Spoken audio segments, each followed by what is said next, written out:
ወጣቷ ለስራ ቅጥር ውድድር ስታልፍ የአካል ጉዳተኛዋ እባክሽ እርጅኝ ልጅ አለቻት። ወጣቷ ግን ተጸየፈቻትና እረ አትንኪኝ ቆሻሻ ብላ ታለፈች። የአካል ጉዳተኛዋ በጣም አዘነች። ወዲያው ሌላ ተወዳዳሪ መጣ። አካል ጉዳተኛዋ እግሩን ነካችና ልጅ ከወየልቸሩ ላይ እንድሰቀል እርዳኝ አለችው። በፍጹም ልብሴ ይቆሽሽብኛል አልነካሽም አለ። ሌላ ወደ ተመሳሳይ የሥራ ቅጥር የምትሄድ ሴት ልጅ መጣች።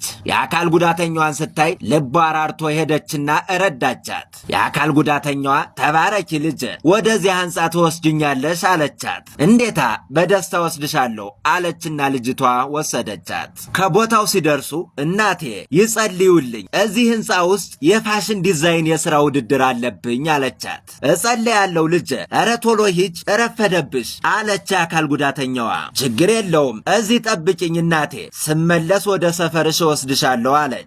የቅናሽ ልጅ እዚህ እጠብቅሻለሁ አለቻት የአካል ጉዳተኛዋ።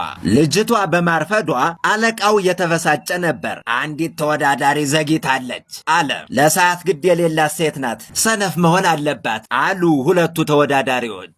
ወዲያው ያረፈደችው ልጅ ደረሰች። በጣም አዝናለሁ አለቃ፣ አርፍጃለሁ አለች።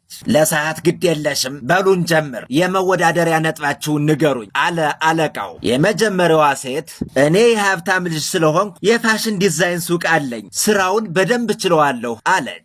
ሁለተኛው ደግሞ እኔ አሜሪካ ተምሬ የመጣው ጅኔስ ሰው ነኝ፣ ለስራው በዛበታለሁ አለ።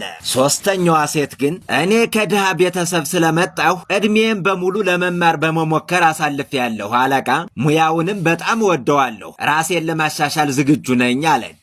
አለቃውም ስሜታዊ ሆኖ በትክክል አንቺ ተመርጠሻል አላት። በዚህ ጊዜ የአካል ጉዳተኛ መስላ የነበረችው ባለሀብት መጣችና ትክክለኛዋን ሴት መርጠሃል ስትል ሁሉም ተገረሙ።